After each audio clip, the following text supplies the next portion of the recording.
The mailbox clicked shut behind me, a mundane sound that suddenly felt like a starting gun. I stared at the envelope lying on the front porch, white with an official-looking seal from the Maplewood Homeowners Association. My fingers lingered over the paper as if hesitation could protect me from what it might contain. I tore it open, expecting a polite reminder about hedges or paint colors. Instead, the words hit me like a freight train. Notice of fine, $1 million, non-compliance with HOA regulations. Immediate payment required.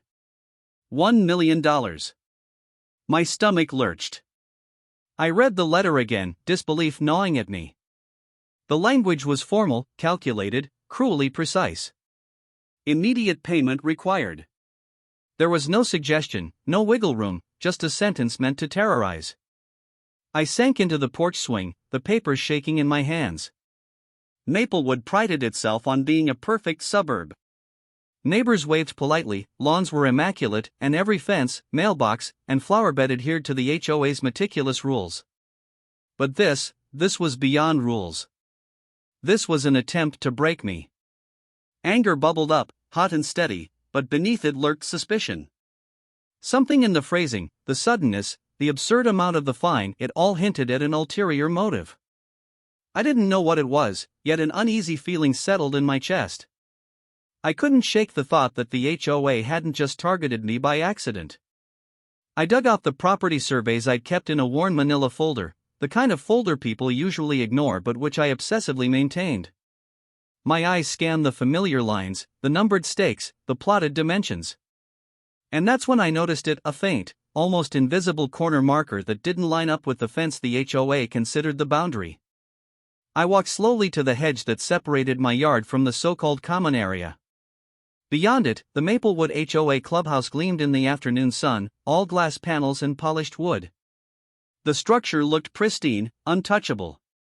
But my pulse quickened as I realized something impossible. Based on the survey, the clubhouse didn't just abut my property, it sat squarely on it. The thought sent a shiver down my spine. Could it really be this simple? Could all their authority, all their fines and threats, be built on a misunderstanding of property lines? Or worse, had they assumed I wouldn't notice? Either way, my mind raced with the possibilities. I called Susan Templeton, my lawyer, and after several rings, her voice came through, sharp, composed, and instantly grounding. "Michael," she said, listening as I described the situation, "$1 million fine is aggressive even for the most tyrannical HOA boards.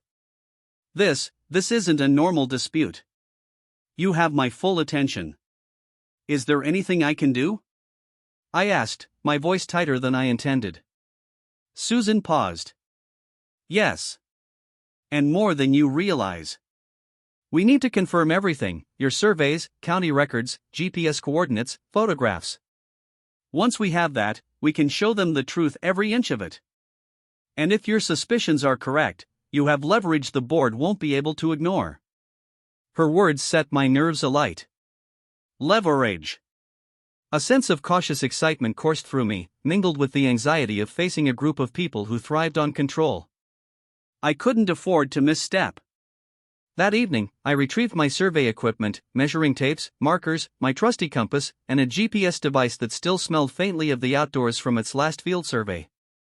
I stepped onto the grass, the sun dropping behind the distant treeline, casting long shadows over the backyard. The air was heavy, thick with the scent of freshly cut grass and autumn leaves. It felt cinematic in a way, like the beginning of a confrontation I'd been waiting my whole life to face. I walked the perimeter slowly, methodically, tracing each corner and boundary. Every stake, every faded paint mark, every irregularity in the fence whispered the same truth: the clubhouse didn't belong to the HOA. It belonged to me. My pulse quickened as I circled the building from every angle, taking photographs, noting measurements, and recording GPS coordinates. A cool breeze rustled the trees, and I felt a strange mix of exhilaration and trepidation. I was alone, standing on my own property, yet what I had discovered was a ticking time bomb. If I acted incorrectly, the HOA could double down, accuse me of harassment, or find some technical loophole to escape accountability. But if I played this right, I could turn the tables completely. By the time Susan arrived the next morning, briefcase in hand and heels clicking against the concrete with authority, I had laid out my collected evidence like a war map. She crouched over the survey sheets, her sharp eyes scanning the details with precision. "This is quite something," she murmured, tracing the line that confirmed my suspicion. "The clubhouse is fully encroaching on your property. Not a fraction, not a corner every inch. They either didn't check the records, or they assumed you wouldn't notice. Either way, this is leverage." I felt a rush of vindication, tinged with nervous energy. "So, what's the plan?" Susan straightened, her presence suddenly commanding. "We document everything thoroughly. Photos, GPS readings, timestamped videos. Once we have a complete record, we confront them. Calmly, legally, but with the weight of undeniable evidence. You won't be intimidated, and they won't be able to argue." My chest tightened with anticipation. I realized then that this wasn't just about a fine, it was about principle, fairness, and reclaiming control. I had lived quietly in Maplewood, respected its rules, and yet I had been targeted for no reason. That injustice had a name now, and it was mine to wield. As the sun dipped lower, painting the sky in fiery streaks of orange and crimson, I approached the clubhouse one more time. From this angle, it looked untouchable, a perfect jewel in the heart of the community. But through my lens, measuring tape, and GPS, I saw the truth: it wasn't theirs. It had never been theirs.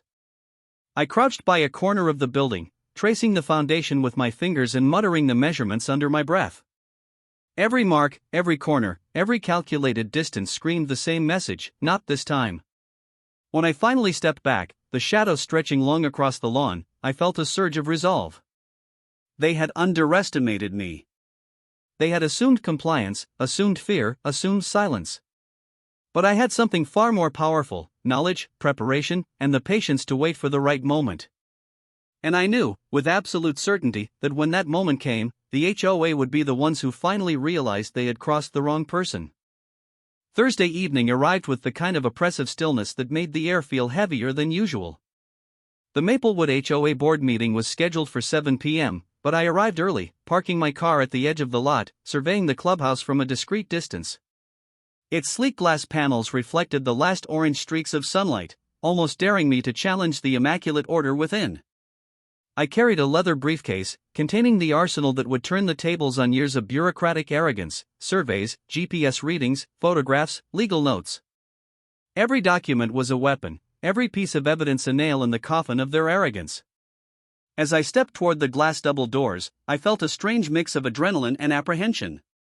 This wasn't just a confrontation about $1 million fine, it was about principle, about proving that careful observation and meticulous records could triumph over unchecked authority.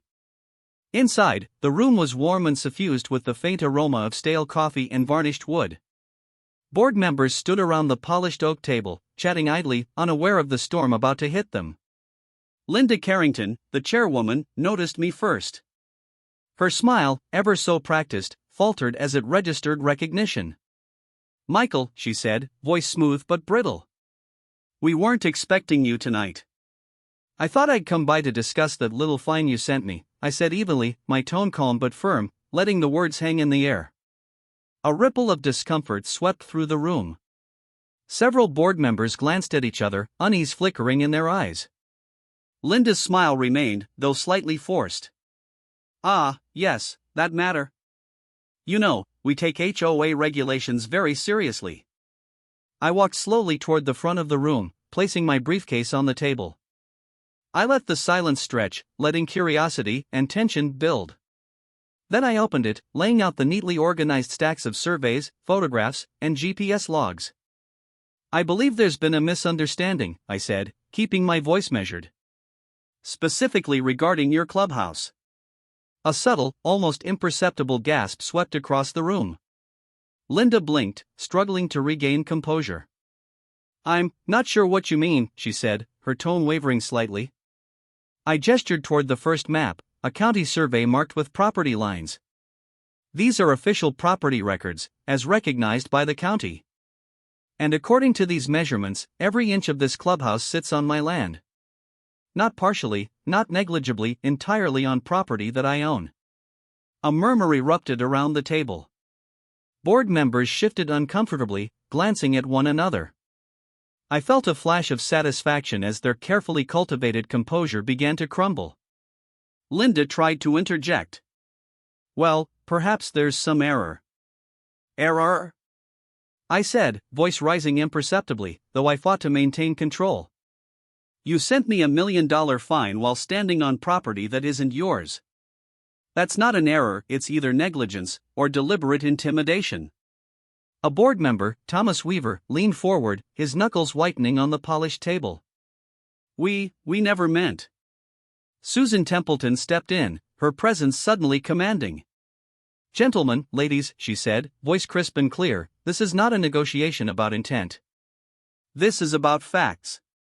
Mr. Thompson's property rights are protected by state law. Continuing to assert otherwise is not only incorrect, it could expose the board to serious liability." Her words seemed to reverberate through the room. Linda's hands trembled slightly as she reached for a stack of papers, flipping through them as though the answer might magically appear. I walked around the table slowly, letting my gaze meet each member's eyes. "Let's be clear," I said, voice calm but steely. "I am willing to resolve this amicably, but the fine is null and void. Continuing to enforce it will only compound your liability. And I assure you, I will pursue every legal avenue to protect my property." A long silence followed. The room felt heavy, as if the walls themselves were holding their breath. The polished wood and gleaming glass no longer seemed pristine, they were the stage for a reckoning. Finally, Linda exhaled sharply, her face pale. We will review these documents," she said, her voice trembling. "We weren't aware." "You weren't aware," I repeated, letting the incredulity seep into my tone. "Because your fine certainly suggests otherwise. I would expect any board to verify property lines before threatening a homeowner with financial ruin. Yet here we are." The tension was almost physical, the air thick with anticipation. Susan placed a hand on the pile of surveys, solidifying the weight of evidence. "Michael has documented everything meticulously," she said. "GPS coordinates, official maps, photographs, every boundary line confirmed. The facts speak for themselves. The only question is whether the board is willing to acknowledge them." Linda's eyes flickered with a mixture of fear and stubbornness. I don't know how this happened. Our records. They don't matter," I said gently but firmly. "What matters is reality. And reality, as proven here, shows that your clubhouse stands on land you do not legally own. Every day you continue to act otherwise increases your liability." I could see the calculation flicker across Thomas Weaver's face. Other board members, normally poised and confident, were sweating lightly, shifting in their chairs. They were trapped in the undeniable truth I had brought before them, unable to reclaim the authority they wielded so carelessly. A soft chime from the clock on the wall punctuated the silence. Time was on my side. I continued, letting my words cut cleanly through the tension. "I am not here to destroy the community or to make enemies. But I will not allow intimidation or fraud to stand unchecked. This is your opportunity to resolve this fairly, without escalation." Linda's shoulders sagged. We need time," she said finally, voice small. "Time to review, discuss with legal counsel." "Of course," I said, closing my briefcase with deliberate care. "I expect a resolution within 30 days. Beyond that, I will have no choice but to pursue legal remedies to reclaim my property and nullify your fine." Susan gave me a brief, approving nod.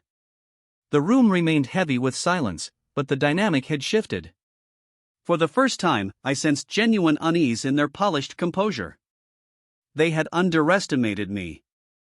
They had assumed I would pay, comply, and be intimidated. But I hadn't. And now, the board's confidence was crumbling under the weight of undeniable facts. As I left the room, my footsteps echoing against the polished floors, I felt an electric mix of exhaustion and triumph. Outside, the evening air was cool and crisp. The sun had vanished completely, replaced by a deep, velvety blue sky dotted with the first stars of night. I paused, looking back at the clubhouse through the glass panes. It looked the same as always, untouchable, pristine, perfect. But I knew the truth. and the truth was mine. Some battles weren't won with shouting or force, they were won quietly, methodically, with patience, preparation, and the courage to stand firm. And I had just planted the first seed of victory. The HOA had thrown the first punch, expecting compliance. But I had countered with something they couldn't ignore: reality. And in that reality lay the promise of justice, the thrill of vindication, and the certainty that the next move was mine. The weeks following the confrontation felt surreal. Every day, I watched the Maplewood HOA scramble behind closed doors, like ants disturbed in their colony. I received phone calls from lawyers I didn't know, surveyors knocking at my door, and messages from board members seeking clarification. The air in the neighborhood carried a subtle tension. I could feel eyes on my property, as if the entire community was waiting to see what would happen next. Susan Templeton and I worked tirelessly, documenting everything in meticulous detail. Every photograph, GPS reading, and legal precedent was cross-checked, timestamped, and backed up in multiple formats. The process was painstaking, exhausting, and nerve-wracking, but it was necessary. One misstep, one overlooked detail, and the HOA could attempt to muddy the waters again. Late one evening, as the sun dipped below the horizon and the sky turned a muted purple, I walked the boundary of my property. The clubhouse loomed beyond the hedge, all glass panels and polished wood, seemingly untouchable. But I knew the truth, and the knowledge gave me a quiet, simmering strength. Every inch of that structure was mine. Every inch. The formal negotiation meeting was set for a Tuesday afternoon. I arrived early, as always, carrying my briefcase and accompanied by Susan, who exuded calm authority. The room felt different this time. It was charged with anticipation, like a theater before the curtain rises. Board members sat around the polished oak table, their usual confidence replaced by cautious wariness. Linda Carrington, the chairwoman, greeted me with a tight-lipped smile that didn't reach her eyes. Her hands fidgeted slightly as she shuffled papers. Thomas Weaver avoided direct eye contact, while the other members seemed tense, whispering quietly amongst themselves. The atmosphere was thick with unspoken anxiety. I opened my briefcase and laid out the meticulously organized documentation. "Ladies and gentlemen," I began, my voice calm but deliberate, "the facts are undeniable. The clubhouse stands on my property. Every boundary, every corner, every measurement confirms this. I am here today to reach an equitable resolution." Linda cleared her throat, attempting composure. "Michael, we've reviewed the documents. It's clear that there has been an oversight. We acknowledge your property rights. But..." Susan interjected, her tone firm and unyielding. "But nothing. The facts are on Mr. Thompson's side. Any discussion of ownership must acknowledge these facts. Attempts to circumvent them legally would be futile." Linda swallowed, her hands trembling slightly. We didn't intend to, we weren't aware." I leaned forward, placing my hands lightly on the table. "Intent doesn't change the facts. Ownership is a matter of law and evidence, not intention. Your fine is rescinded. The question now is how we move forward respectfully, without further dispute." For a long moment, the room was silent. The tension was palpable, almost suffocating. I could see the fear in their eyes, the realization that the tables had turned. For the first time, they were not in control. For the first time, they had to consider consequences beyond their usual authority. Finally, Linda exhaled, her shoulders sagging. "Michael, we acknowledge the encroachment. The fine is rescinded, effective immediately. We are willing to negotiate terms for the clubhouse's continued use, or relocation if necessary." I allowed a measured smile to creep onto my face. "Thank you. I appreciate the willingness to resolve this amicably. Let this also serve as a reminder: authority is not the same as correctness. Compliance must be grounded in fact, not assumption." Over the next hour, the discussion shifted from confrontation to negotiation. We explored practical solutions, formalizing a lease agreement for the portion of land the clubhouse occupied, establishing clear boundaries, and ensuring future oversight of any HOA construction or modifications. Every detail was carefully recorded, every point clarified. Susan guided the conversation with precision, ensuring that the resolution left no room for ambiguity. By the time we adjourned, the room's energy had changed. The board members, once smug and confident, now exuded a cautious respect. The clubhouse would remain, but under a legal framework that acknowledged my ownership. The $1 million fine was null and void. And I, at last, felt the weight of victory settle into my chest like a warm, solid stone. Outside, the sun was beginning to dip, painting the sky with streaks of orange and violet. I stood for a moment, looking at the clubhouse through the glass panels, reflecting the fading light. It looked the same as always, perfect, pristine, but now it existed on terms that acknowledged reality. The truth had prevailed. Walking back to my car, I felt a sense of calm satisfaction. The fight hadn't been easy. It had demanded patience, meticulous planning, and a willingness to stand firm against authority. But the outcome was worth every tense moment. For once, the neighborhood's obsession with control and perfection had met its match, and it had failed. In the following weeks, Maplewood adjusted subtly. Board meetings were quieter, more procedural. Requests and notices were scrutinized carefully before being issued. I noticed neighbors nodding politely when I passed, their glances acknowledging a quiet shift in the balance of power. And every time I walked past the clubhouse, now marked clearly on my property, I felt a surge of quiet pride. Victory, I realized, was rarely about drama or confrontation. It was about preparation, knowledge, and the courage to insist on what was right. The HOA had assumed they could bully me, intimidate me, and demand compliance without evidence. Instead, they learned that quiet diligence, careful documentation, and unflinching resolve could undo even the most aggressive threats. Months later, the clubhouse stands unchanged in appearance but profoundly altered in status. The agreement with the HOA ensures my ownership is recognized and respected.